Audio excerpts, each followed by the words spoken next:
Hey gang, I'm working on some wedding things for my son today, and a lot of them are wood items that I'm either going to paint or decoupage, and they have these stupid sticky things on the back. I believe they call them price tags. So I'm just going to show you one of my little helpful hints. I can never get these things off very well. By the way, I just got these hearts today. It is February 1st. I just got these today at the Dollar Tree. They were actually still in a box, so I had to dive in. I hear the Dollar Tree is beefing up their craft section, so $1. Anyway, here's your tools. This is my Wagner heat gun. This is the Big Mojammer of heat guns. You don't need one this big. You could get a smaller one. It's about, maybe it looks about like this. You just hold it in your hand. $10 on Amazon. This was about $25 at Home Depot, but I figure if I'm going to do it, I'm going to go big. Obviously, this goes without saying. If you're not familiar with fire and flammables, they don't mix. So make sure that wherever you're doing this is safe. Notice I took the paper towels out of the rack so I didn't burn the house down. The way I like to do it, of course, I probably shouldn't have the cord hanging over either, so let's just be super careful. This thing gets so hot, so be careful. I took all of the twine out of the holes here that it was hanging on. I'm not really a twine girl anyway, so it was no big loss. But again, I don't want to burn the house down. I just turn it on and watch how fast this is. Ready? Heat it up.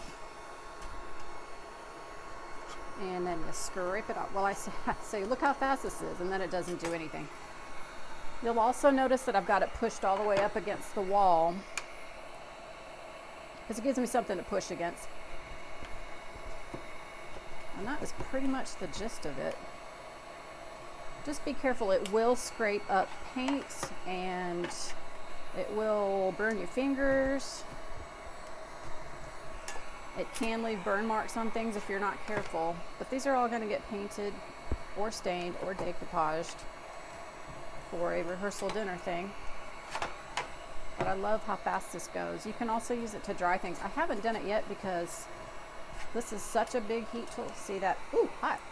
See that burn? There's a little bit of burn on there.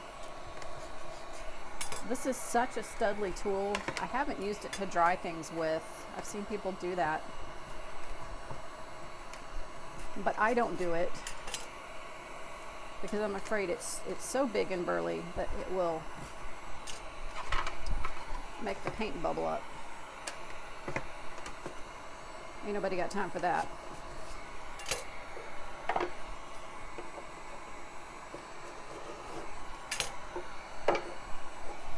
Look at her go, folks.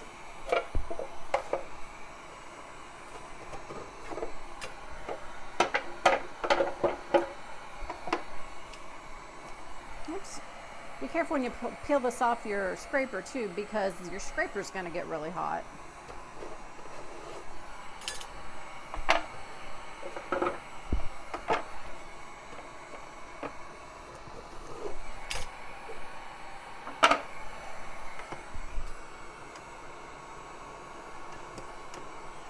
There you go, all done. Oh wait, one more. I'm gonna be extra careful with this one because look at that. Because it does have paint on it. I have a fire extinguisher nearby too, by the way. This one's fixing to burn the house down, so I'm gonna turn it off and leave it there.